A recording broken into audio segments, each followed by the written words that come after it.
His monk hairstyle and game technique are still extremely recognizable in modern football.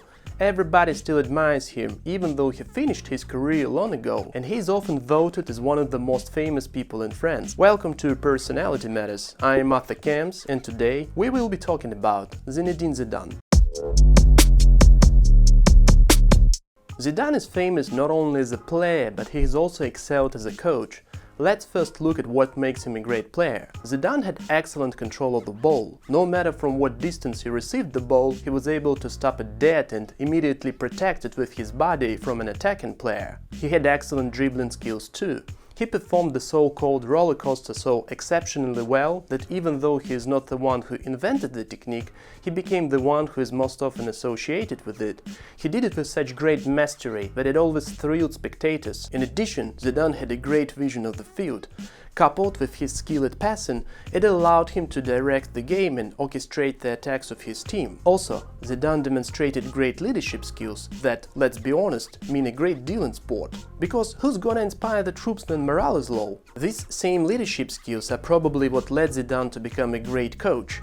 Actually, he started his coaching career relatively recently. He trained Real Madrid for around 5 years, but he has already managed to break some records. For instance, he won 3 Champions Leagues. It is something that hasn't been achieved by other great coaches who trained Real Madrid in the past, and something that has been achieved only by 2 other coaches in football history, Bob Paisley and Carlo Ancelotti.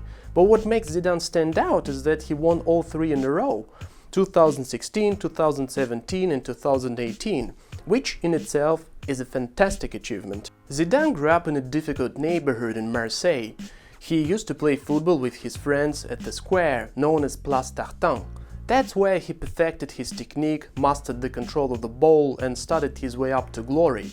See, you don't need ideal conditions to achieve superstardom. We all know that Zidane excelled in his club career with Juventus and Real Madrid and his international career with the French national team. Oh yes, we all remember the 1998 World Cup hosted by France and Zidane's fantastic play. With his accurate passing and spectacular dribbling, he contributed a great deal to France's victory. Who could ever forget the final game against Brazil when he scored twice? A legend was born. Zidane became a national hero and was even awarded the Legion of Honor. The French victory was celebrated on a grand scale. More than 1 million people gathered and chanted on the Champs-Élysées and around the Arc de Triomphe in Paris. Now, let's move on to 2006. Allow me to refresh your memory.